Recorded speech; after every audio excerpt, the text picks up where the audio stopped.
আজকে হচ্ছে শ্রাবণ মাসের প্রথম সোমবার। আমি শিবলিঙ্গ পুজো করব আর শিবলিঙ্গটাকে অভিষেক করব। আমি চন্দন বেটে নিলাম আর আমি শিবলিঙ্গে জল দিয়ে দিচ্ছি। জল দেওয়ার পর আমি শিবলিঙ্গকে ঘি মধু দিয়ে অভিষেক করব। তোমরা সবাই দেখো আমি কিভাবে পুজো করি। এই যে আমি এখানে ঘি দিয়ে দিলাম। এবার শিবলিঙ্গ ঘি মাখিয়ে দেব।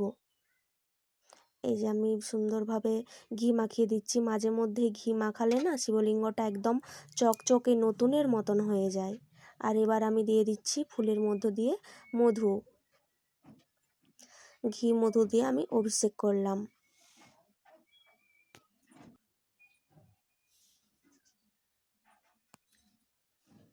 এবার আবারও জল দিয়ে দিচ্ছি।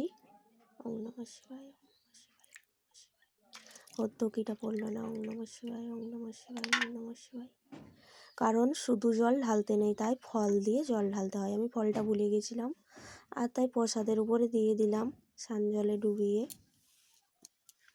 আর এবার আমি শিবের জন্য একটা ছোট্ট মালা তৈরি করেছি, সেই মালাটা পরিয়ে দিচ্ছি। আর আজ আমি ধুদ্র ফুলও পেয়েছিলাম, খুব ভাগ্যবশত। ধুদ্র ফুল দিয়ে দিলাম। এখানে আমার চন্দন বাটা আছে, চন্দন দিয়ে আমি ফুল দেব। ওম নমঃ শিবায়, ওম নমঃ শিবায়, ওম নমঃ শিবায়।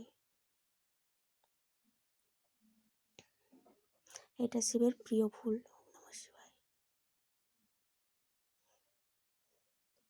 আমি সব রকমের একটা করে ফুল দিচ্ছি শিবকে। ওম নমঃ শিবায়।